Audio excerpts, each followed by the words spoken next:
Ladies and gentlemen, another custom action figure, this time a Nicolas Cage Superman, a very easy, simple conversion.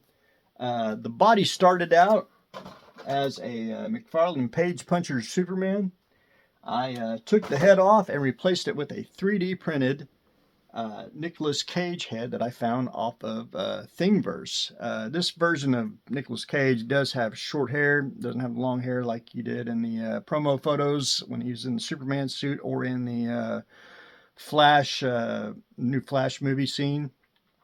But other than that, I think it printed out pretty darn well. However, again, I'm an amateur 3D printer, and I used an FDM printer.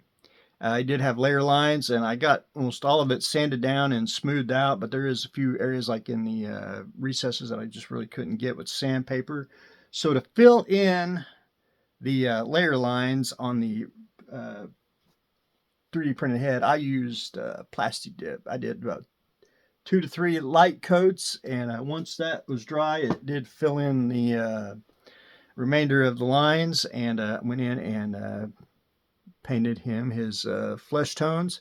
Now, when I paint action figure heads, or mostly portraits, I don't try to paint like you would a miniature, actually put in the actual shadows, the highlights. I do put in some washes. I try to keep it very simple. I want to keep it the action figure deco style, if you will. For example, if you ever see any figure, they do have very little skin tone or shadows on them. You know, it's just, I call it basic.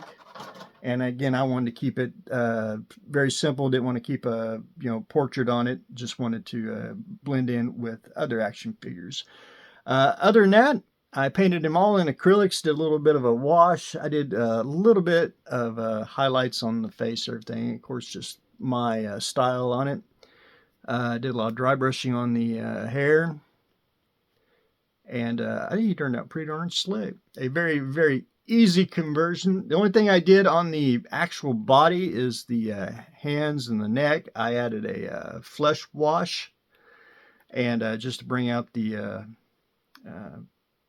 recesses just a little bit more. But I wanted to go with this suit. I thought it looked pretty close to the movie. I know he's a little more buffed out, but I think it works pretty darn well.